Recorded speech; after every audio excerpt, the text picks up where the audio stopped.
हिंदू हैं कैसे? अब एक अधिकार मुझे मिला था वोट डालने का, वो भी तुम मेरे से छीन रहे हो। न तुम आधार कार्ड को मान रहे हो, न तुम किसी को मान रहे हो। वो तो सुप्रीम कोर्ट का धन्यवाद। बहुजन समाज को तो ये पहले से इनकी न्यू जब से देखिए आरएसएस की, जब से ही ये बहुजन समाज को चौथे पायदान पर रखना चाहते हैं, सबसे नीचे पे।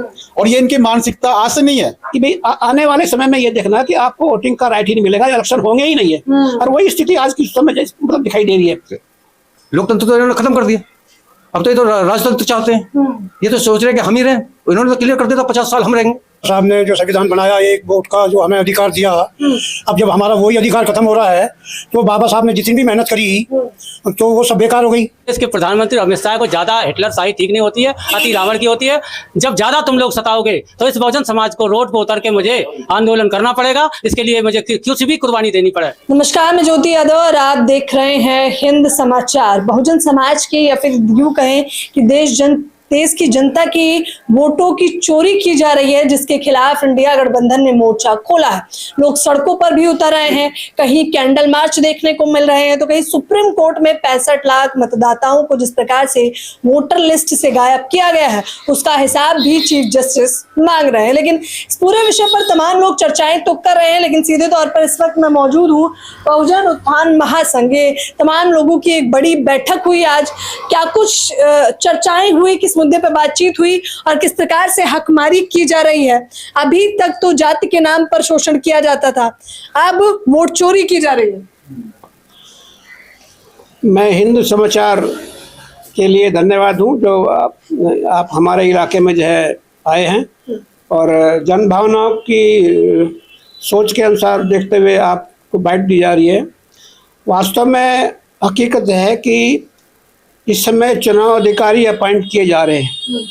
ये जागरूक आदमी, जागरूक पार्टियां उसी समय समझ जानी चाहिए थी कि भाई ये जो मनमर्जी का इलेक्शन ऑफिसर अपॉइंट किए जा रहे हैं, ये कुछ ना कुछ जो है गड़बड़ पार्टी के हित में पक्ष में जरूर करेंगे जी। दूसरी बात यह है कि भाई 2014 में ही नरेंद्र मोदी और जो गुजरात के जो बाहुबली हैं अमित शाह, उन्होंने इलेक्शन जीतने के बाद ये डिक्लेयर कर दिया था कि हम 2047 तक राज करेंगे, हमें कोई हटा नहीं सकता जो है। उस समय ही राजनीतिक पार्टियों को समझ जाना चाहिए था कि भाई किस दम पे और किस आधार पे जो है ये इतना दावा कर रहे हैं, इसके पीछे कुछ ना कुछ जो है षड्यंत्र है।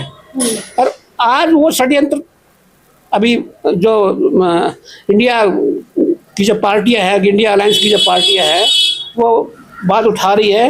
ये देर से उठाया कदम है वास्तव में देखा जाए, लेकिन जो भी कदम है वो लोकतंत्र के हित में है और संविधान को बचाने के लिए जो प्रयास किया जा रहा है उसमें चाहे कांग्रेस अलायंस हो या समाजवादी पार्टियां, जो इंडिया अलायंस के सभी जितने भी पार्टनर्स हैं, उनको सबको जो है बहुत ही अथक प्रयास और गंभीर स्थिति में जो है सड़क से लेके संसद से लेके सड़क तक जो है अपना आंदोलन को जो है चालू रखना चाहिए और आम पब्लिक को भी इस बीच में विश्वास में लेना चाहिए जो। और मैं तो मेरे तो अपने एक विचारधारा है कि जितने भी इंडिया अलायंस के पार्टनरशिप हैं, जहाँ भी उनका अपना वजूद है, प्रभुत्व है, उनको अपने स्टेट में भी जो है सीसी के षड्यंत्र के खिलाफ जो है आंदोलन करना चाहिए और पब्लिक को अधिक से अधिक जागरूक करना चाहिए जो।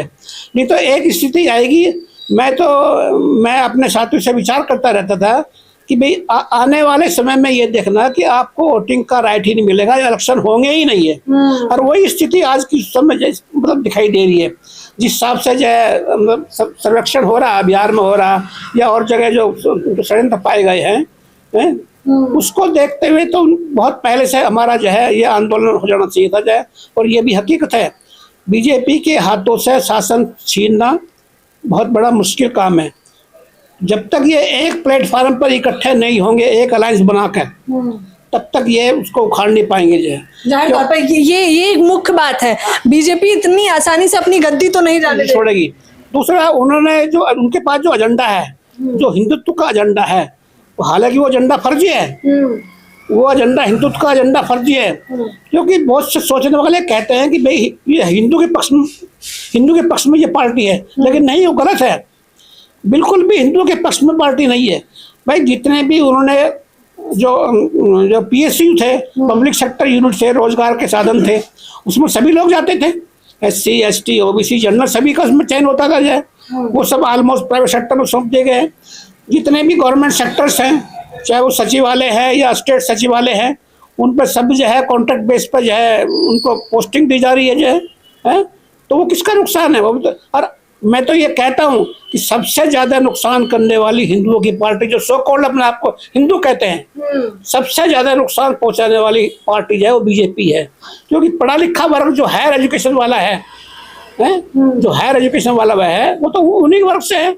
जब उन्हीं का ही मतलब ड्रेन हो रहा बाहर जा रहे हो, तो किसका नुकसान है? लेकिन वो तो वही है ना कि हमारे अंधभक्त जो है, या हम मतलब धर्मांधता में हम जो है मतलब उस चीज को आंखें दरकिनार करते जा रहे हैं। हाँ, जाहिर तौर पे ये मुख्य चीज आप देख रहे होंगे। सबसे बड़ा सवाल तो यही है कि सच में आपको लगता है कि वोट चोरी की जा रही है? पहले तो आपके चैनल को धन्यवाद। वोट चोरी नहीं है, लोकतंत्र की हत्या करी जा रही है। क्योंकि वोट का हमारा, चाहे कोई रानी के पेट से, सब रानी के पेट से पैदा नहीं होते। अब जो हमारी वोट से राजा बनते हैं, चाहे हवाई जहाज चलाने वाले की वोट और चाहे रक्षा चलाने वाले की वोट, सबकी वोट एक है। हमारा जब डकैती पड़ रही है हमारी वोट पे, तो हमें क्या मिलेगा? हमारे लोकतंत्र कहाँ रह गए? लोकतंत्र तो इन्होंने खत्म कर दिया। अब तो ये तो राजतंत्र चाहते हैं। ये तो सोच रहे हैं कि हम ही रहें। इन्होंने तो क्लियर कर दिया था 50 साल हम रहेंगे। तो 50 साल ये जो बाबा साहब के दे हुए संविधान में एक आदमी, एक वोट, एक वैल्यू, सबकी बराबर। बड़े मुश्किल से हमारे तबके को, हमारे समाज को वोट का अधिकार मिला, अब उसका भी कुठारा घाट किया जा रहा है। बताइए। कुठारा घाट नहीं, बिल्कुल हत्या करी जा रही है। कुठारा घाट तो ये है कि चलो मार दिया, पीट दिया, ये तो हत्या कर रहे हैं, हमारी आत्महत्या कर रहे हैं हम।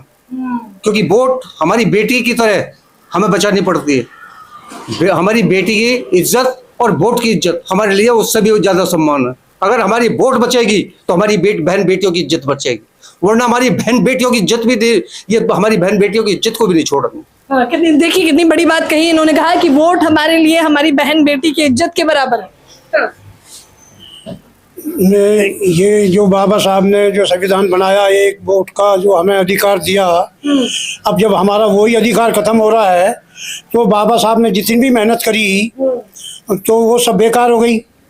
और फिर बाबा साहब की जो फोटो लेके चलते हैं, बाबा साहब को आगे रखते हैं, हम संविधान की ये कर रहे हैं, ये संविधान की रक्षा कहाँ कर रहे हैं, संविधान की हत्या कर रहे हैं। तो लेकिन जय भीम तो करते हैं, माला भी चढ़ाते हैं। तो बस वही तो है जो जय भीम सब दिखावा है ना, वो सब दिखावा है। जय भीम जय भीम, ये तो कह रहे हैं, ये तो प्रधानमंत्री PM मोदी ये तो कह रहा है, ये तो बाबा साहब के उसको कारवा को लेकर चल रहा हूँ, मैं ये चल रहा हूँ।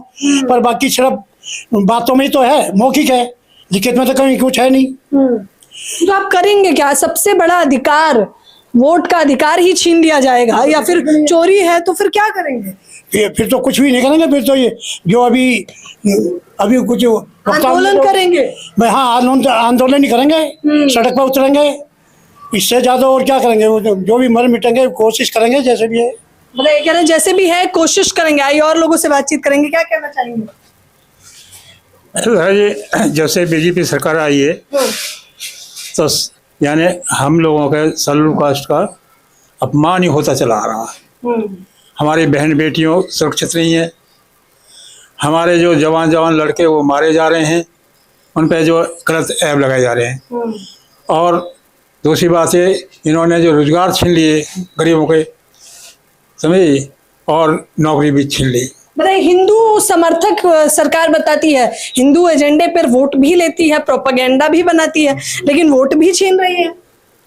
देखिए मैडम जी, सबसे बड़ी समस्या तो ये है कि अनपढ़ लोग पढ़े लिखों को ताली पर पटकवा रहे हैं। इस समाज की यही विडंबना है। जहां हमें हिंदू कहते हैं, हिंदू के नाम पे हमें ठगा जाता है। हिंदू शब्द ही नहीं है डिक्शनरी में कहीं भी। जहाँ तक हमें जो विपक्ष के नेता राहुल गांधी जी, उनका धन्यवाद है, कम से कम पता तो लगे। लुटे तो हम सदियों से हैं, गांव में वोट नहीं दिया जाता था, भगा दिया जाता था। अब ये तकनीकी तौर से हमें लूटा जा रहा है। वहाँ वाराणसी में 11 लाख समथिंग की वोटिंग हुई है, 12 लाख समथिंग निकला वो इनके पीएम के इलेक्शन में। शुरुआती 3 दौर में पीएम मोदी पीछे चल रहे थे, लेकिन अचानक से आगे चलने तो लगे। ये क्यों है? क्योंकि इन्होंने जो हमारी संस्थाएं हैं ज्यादा दबाव में काम कर रही हैं, या इन्होंने अपने अपॉइंटमेंट किए हैं, या बिक गए। अब फिलहाल जो उम्मीद है, जो हमारे जुडिशरी है, जो चीफ जज आए हैं, उनसे कुछ उम्मीद बनी है। नहीं, आने वाले टाइम में सच बात है, हमारे भाई ने बोला कि इज्जत है हमारी है। बताइए, कह रहे हैं अभी हमें भरोसा किस पे है? संवैधानिक तरीके पर, सुप्रीम कोर्ट पर हमें भरोसा है, लेकिन संवैधानिक तरीका ही छीना जा रहा है। हिंद समाचार के माध्यम से मैं आपकी ये बात देश के प्रधानमंत्री से कहना चाहता हूँ। एक तरफ तो हिंदुत्व का एजेंडा लगाते हैं, बार बार हिंदुत्व हिंदुत्व हिंदुत्व। जब बाबा साहब ने सबको वोट डालने का अधिकार दिया गया, फिर आप जो है ये ऐसे प्रोपेगेंडा लेके क्यों आ रहे हैं? रही बात का, बार बार आप हिंदू मुसलमान की बात करते हैं इस देश के अंदर। क्या दलितों को मुसलमानों ने मारा? क्या दलितों को मंदिर में जाने से मुसलमानों ने रोका? क्या दलितों को तालाब में पानी भरने से क्या मुसलमानों ने रोका, या अदर किसी धर्म माइनॉरिटी ने रोका? सब हिंदुओं ने तो रोका है। तो हमें हिंदू हैं कैसे? अब एक अधिकार मुझे मिला था वोट डालने का, वो भी तुम मेरे से छीन रहे हो। न तुम आधार कार्ड को मान रहे हो, न तुम किसी को मान रहे हो। वो तो सुप्रीम कोर्ट का धन्यवाद, जो 2.5 साल के बाद में हिसार से सरपंच दोबारा जीत के आया। दोबारा काउंटिंग हुई, परसों जीत के आया। पानीपत का मामला, पानीपत का हिसार है, जो हिसार का है, पानीपत नहीं है, हिसार का मामला है। गड़ा गांव है कोई, वहाँ का मामला है। इसके अलावा चंडीगढ़ का मेयर का दोबारा री काउंटिंग कराई गई। ऐसे ही एक हमारे यहाँ का, जहाँ मैं बैठा हूँ, इसी क्षेत्र का है, निगम पार्षद चुनाव था और जीते हुए कैंडिडेट को हरा दिया गया, धर्मेंद्र भैया को, और बल्लन को जिता दिया, डिक्लेयर कर दिया गया। बड़े मुश्किल से जाके निर्दलीय उम्मीदवार को जिताया गया। तो ये तो इनकी प्रोपेगेंडा चलता रहेगा। रही बात का, हमारा समाज जो आज धार्मिक कांटा के अंदर ज़्यादा चल रहा है, हम कह रहे हैं तुम्हें धर्म की आड़ में चाहे कांवड़ सेवा में करोड़ों रुपए खर्च कर दें, बच्चों का भला होने वाला नहीं है। चाहे मंदिर में कितने रुपए दे दें दान में, बच्चों का भला, ये पैसा अगर हमारे एजुकेशन में लगाया जाए, हेल्थ सिस्टम में लगाया जाए, जो मेरा मौलिक अधिकार है। सबसे पहले मेरे को यही स्कूल बंद कर रहे हैं। आज प्राइमरी स्कूल 70 हज़ार बंद करने जा रहे हैं यूपी गवर्नमेंट। योगी जी को तो पता ही नहीं क्या उनके बाल न बच्चे, खुदा सच्चे बाल न बच्चे, उन्हें तो पता ही नहीं है। गैया भैंसियन में रहने वाले, गौमूत्र पीने वाले, उन्हें क्या पता बुद्धि का क्या होता है, क्या विकास होता है। मैं कहता हूं कि इस देश के प्रधानमंत्री अमित शाह को ज़्यादा हिटलर शाही ठीक नहीं होती है, अति रावण की होती है।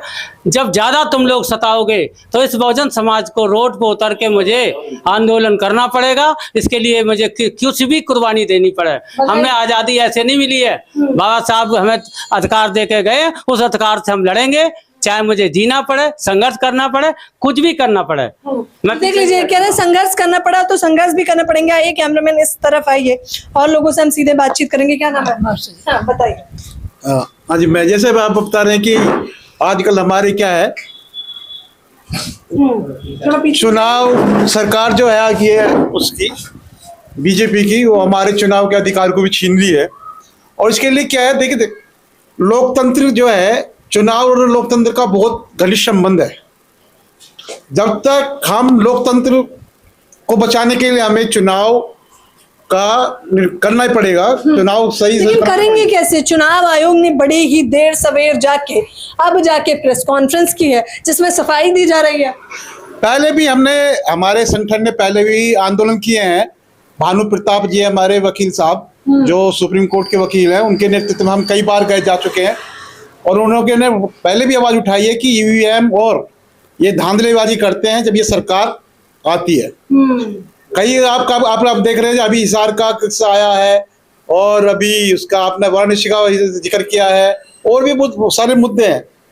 एक मेरठ का भी मुद्दा है कि पहले आयु को कोई था, हमारे एमपी, उनको हरा दिया और बोल दिया कि यदि आप बिजनेस करना चाहते हो या एमपी बनना चाहते हो, तो उनको हरा दिया कि आप बिजनेस करो, नहीं तो देख लो बिजनेस भी गया तुम्हारा और ये भी गया। अच्छा, 65 लाख जो बिहार में मतदाता का वोट काटा गया, वोटर लिस्ट से ही उड़ाया गया। हालांकि अब सुप्रीम कोर्ट में उन्हें लिस्ट देनी पड़ेगी, डाटा सार्वजनिक करना पड़ेगा, लेकिन 65 लाख में तो संख्या अधिकतर बहुजन समाज की ही है। तो यानी कि बहुजन समाज का वोट छीना जा रहा है। मैडम, बहुजन समाज को तो ये पहले से इनकी न्यूज जब से देखिए आरएसएस की, जब से ही ये बहुजन समाज को चौथे पायदान पर रखना चाहते हैं, सबसे नीचे पे। और ये इनकी मानसिकता आज से नहीं है पुराने जब से ब्राह्मणवाद आया तब से ये शुरू हो गया, चाहे उसमें यादव हो, चाहे एससी जाटा हो, चाहे चमार हो, कोई भी है, धार्मिक हो, कोई भी हो, सबको वही नीचा चाहते हैं, सेवा से सिर्फ सेवा कराना चाहते हैं और सिर्फ देना भी उतना ही चाहते हैं जिनसे इनको रोटी मिले, बस उससे चाहते हुए ना सोचे वहां। और इसलिए ये इलेक्शन का भी ये इन्होंने इसलिए कर रहे हैं, इलेक्शन में जो धांधलीबाजी कर रहे हैं, इलेक्शन की चीज कर रहे हैं। बताइए, चुनाव आयोग से हम लोग सवाल पूछ रहे हैं, जवाब बीजेपी पार्टी के अनुराग ठाकुर दे रहे हैं। ये अनुराग ठाकुर क्योंकि उनकी आपने देखा होगा, अनुराग ठाकुर की पहले मानसिकता ऐसी है कि उसने गाली दी पहले, है ना, सब मतलब गोली मारो करके उन्होंने जो बयान दिया, को इस तरह की आवाज उठाई है। ये क्या है, एक ऐसे देशव्यापी नेता को, देश का नेता इस तरह की आवाज नहीं उठानी चाहिए, ऐसी बातें नहीं करनी चाहिए। जो देश का नेता हो सभी का नेता बन जाता है। लेकिन मानसिकता कहाँ घुसी है, मनुवादी व्यवस्था उसके दिमाग में घुसी हुई है, इसलिए वो क्या करते हैं, इस तरह के लाते हैं, उनको उनसे जवाब दिलवाते हैं। तो मेरा आपके माध्यम से यही अनुरोध है कि सभी जितने भी एससी ओबीसी जनजाति के लोग हैं वो सब एक हो जाए। यदि अपने आप को बचाना है, अपने आप को आगे बढ़ाना है, तो हमें इसका विरोध करना ही पड़ेगा। वोट हमें जबरदस्ती इनसे अपनी लेनी पड़ेगी और हमें आगे बढ़ता रहना पड़ेगा। हमें चुनाव भी लड़ने हैं, ये हमें जीतने भी देंगे। हमारे जो कैंडिडेट हैं उनको जीतने भी देंगे। इस तरह से अपनी पार्टी को लाएंगे, सिर्फ अपनी पार्टी, और अपना वर्चस्व जमाएंगे। और जैसे मैंने बताया, अभी आपने देखा होगा कि जितने भी सार्वजनिक क्षेत्र थे सब में आरक्षण खत्म कर दिया, है ना, सबको खत्म करते जा रहे हैं, जिससे कि अपने लोगों को लाते, अपने लोगों को लाए, क्योंकि उनकी पहचान है। जब ऊंचे पदों के वे रहेंगे उनको लेकर आएंगे लोग। जाहिर तौर पर निजीकरण भी एक समस्या अभी आपको हाल फिलहाल में देखने को मिली होगी। उसी का कारण है आज ये जो निजीकरण का कारण ये है, जो आज हम पीछे होते जा रहे हैं और हम अपनी इनकी इस भावना को नहीं समझ रहे हैं। बताइए, सबसे बड़ा अधिकार छीना जा रहा है, वोट का अधिकार, कैसे जवाब देना चाहेंगे आप? मैं सबसे पहले हिंद समाचार का आपको धन्यवाद देता हूं कि आप हमारे इस उसमें आए। और मेरा विचार यही है कि प्रधानमंत्री, जब से ये प्रधानमंत्री आए तभी से ये बहुजन समाज का तो शोषण ही हो रहा है। कोई काम इन्होंने आज तक ऐसा नहीं किया जो हमारे कल्याण के लिए हो। बाकी मेरे से पहले सभी लोग कह चुके ये बातें, और मेरा तो यही, तो क्या आप लोगों का अगर इसी प्रकार से हक अधिकार छीना जाएगा, जो कि सबका ही छीना जा रहा है बतौर जनता, मेरा भी आपका भी, तो क्या आंदोलन की रणनीतियां हैं? हाँ, हमारी आंदोलन की रणनीति हम एक तरह से सक्सेसफुल होंगे और अपने समाज को इकट्ठा करके लड़ाई लड़ेंगे ताकि हमारा ये एक वोट का अधिकार छीना ना जाए।